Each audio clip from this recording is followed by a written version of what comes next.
Marco Falcone lost 3 shell companies, a federal witness, and 4 years of leverage over Dante Caruso in the span of a single evening. He did not lose them in a courtroom. He did not lose them to a rival's enforcer or a wire transfer gone wrong. He lost them to a florist who had spent 90 minutes arranging centerpieces in his ballroom while he stood 12 feet away and decided she was furniture. Her name was Rosa Mancini. She was 34 years old, with a round face, warm brown eyes, and the kind of full, unhurried presence that made people look through her the way they look through windows, registering light and movement without ever really seeing the glass. She ran a flower shop called Petali on West Huron Street in Chicago. She had run it for 2 years. Before that, she had spent 8 years as a forensic accountant with the Financial Crimes Enforcement Network, where she had been quietly exceptional at locating money that powerful men had decided did not need to be found. She had left that job voluntarily. She had opened the flower shop voluntarily. And when Marco Falcone's wedding planner called Petali to commission the arrangements for the most significant mob wedding Chicago had seen in a decade, Rosa Mancini had said yes without hesitation and had begun preparing. The flowers came too, and they were beautiful. For the most important work she had done in 2 years. Dante Caruso found out about the booking 3 days before the wedding.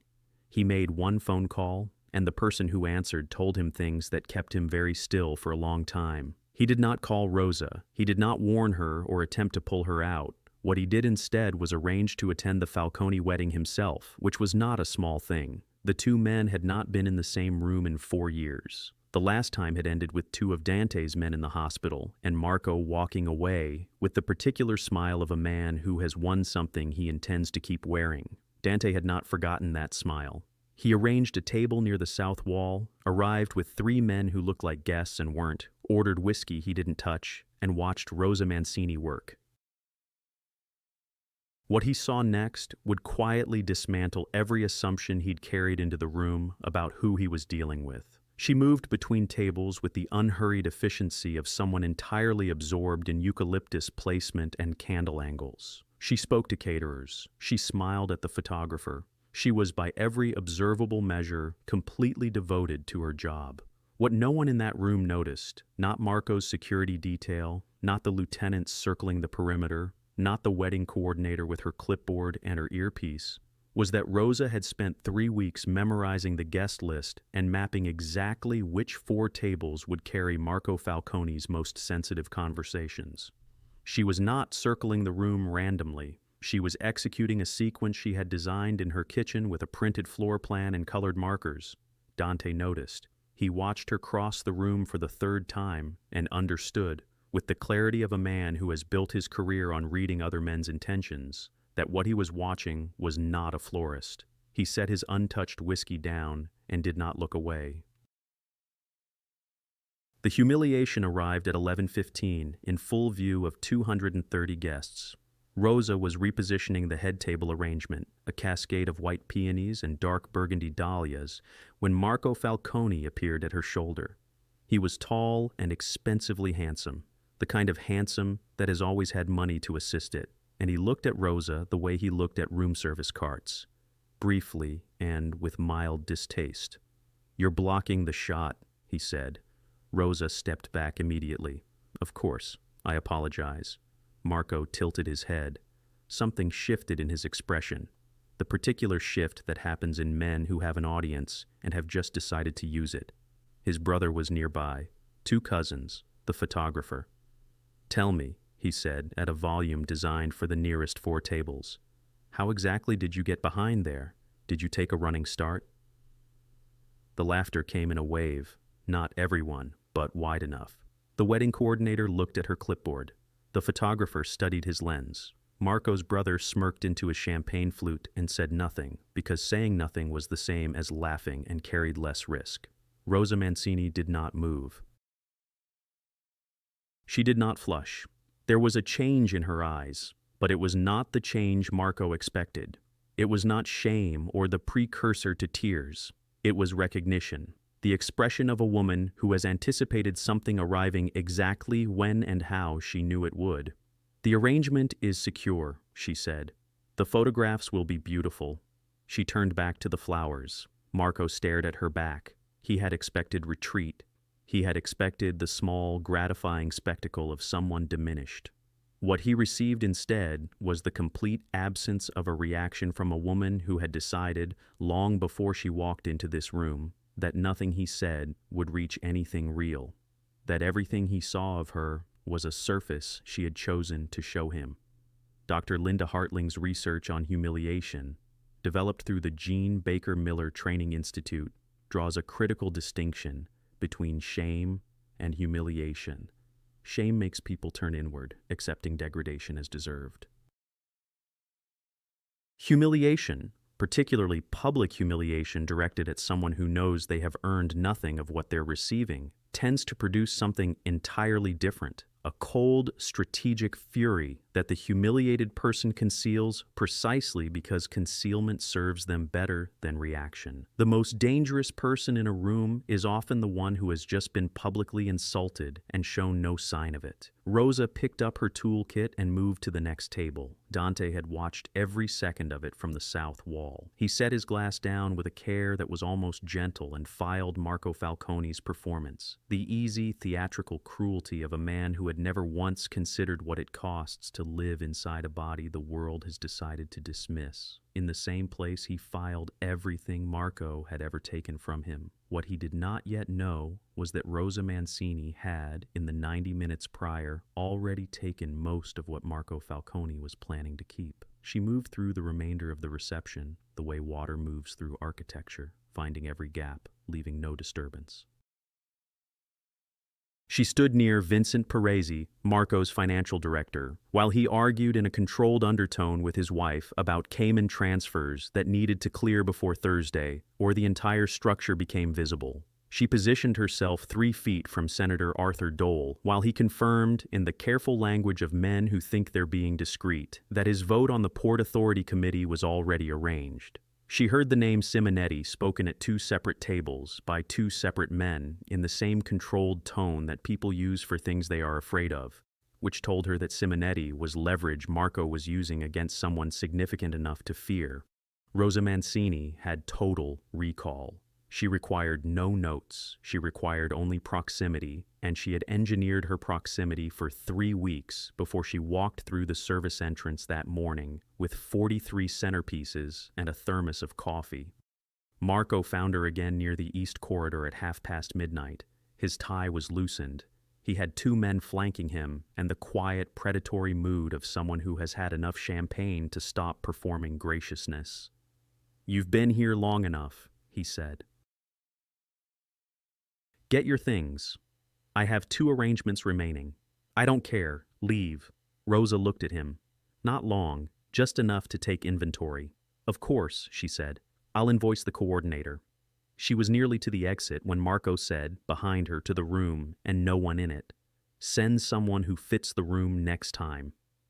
The room went still. Rosa did not stop walking.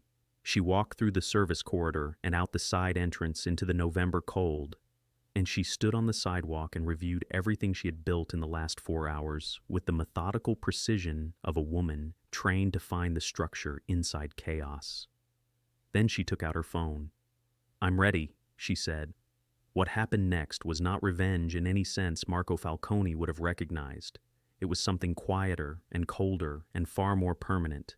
3 days later, Dante Caruso received a file. 47 pages, organized by account structure, by date, by the name of every person who had spoken in Rosa Mancini's vicinity at the Falcone wedding, under the impression that she was part of the decor. The senator's arrangement was documented.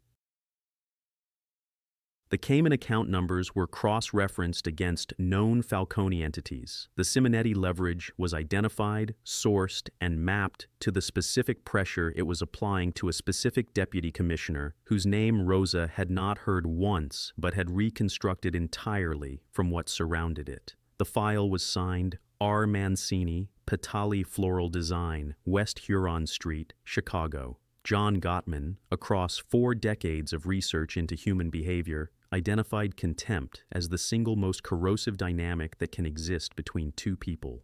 More damaging than anger, more destructive than conflict, because contempt communicates not frustration, but the fundamental belief that the other person is beneath consideration. What Gottman also documented, and what is far less quoted, is that contempt is most catastrophically dangerous, not when aimed at someone with nothing, but at someone who has been quietly building everything the contemptuous person was about to lose. Dante made 6 calls. By Thursday morning, Marco's critical transfer was frozen. The informant inside Dante's organization had a new and extremely complicated problem. The senator had received anonymously a transcript of his own voice that he would spend considerable time attempting to make disappear. Marco's shell companies did not explode dramatically. They dissolved, quietly, methodically, the way financial structures dissolve when someone who understands their architecture decides they should cease to exist. Marco sat in his attorney's office 2 weeks later trying to locate the origin of his losses. He could not. That was the part Dante had specifically arranged, not the destruction, the illegibility of it. He came to Patali on a Wednesday, alone, without men or warnings, which was the closest Marco Falcone had come to honesty in years. He stood in the narrow shop with its eucalyptus smell and looked at Rosa trimming stems behind the counter. "That was your work," he said. "You commissioned 43 centerpieces," Rosa said. "I believe the photographs turned out well." "Don't!" She set down her shears and looked at him, the same look she had used in the ballroom, attentive and fully withheld. Marco Falcone had walked into this room expecting to find what he had always found when he looked at her, a surface with nothing behind it. What he found instead was a woman who had never been the person he was looking at. He left without another word. He would spend months attempting to understand what he had given away and to whom, and he would never arrive at a complete answer, which was itself the final piece of the design. Dante came to the shop on Thursday. Not with a proposal, not with an offer or a transaction. He came with a question. "I have a position at a table," he said. "South side of whatever room I'm in. I need someone there who sees what I don't." Rosa was trimming dahlias, the same dark burgundy ones from the wedding. "That's a job description," she said. "It's an invitation," Dante said. "There's a distinction." She looked up. What passed between them in that moment was not romance in the way the word is used casually. It was the specific recognition that Daniel Kahneman, in Thinking Fast and Slow, identifies as the foundation of all lasting trust, the moment a person recognizes a mind that operates the way their own does. Two people who have each been, in their separate ways, consistently underestimated by everyone in the room, and have each, separately, decided to use that underestimation with precision. "Thursdays I have deliveries until noon," Rosa said. "Afternoons," Dante said, "I keep my own hours."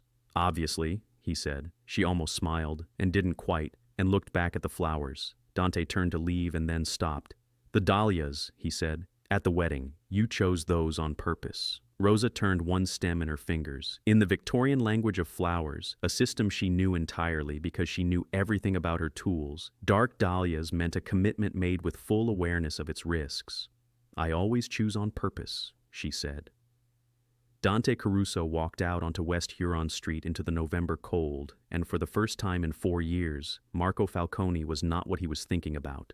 Some people move through the world quietly, and the world mistakes that quiet for absence. Rosa Mancini had built a career, 2 careers, on that mistake, and she had used it to do things that loudness could never have accomplished.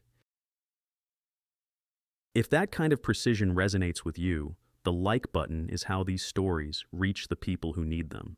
Subscribe, because next week we follow a woman who walked into the most dangerous negotiation in New York and walked out with the one thing in the room nobody thought to protect.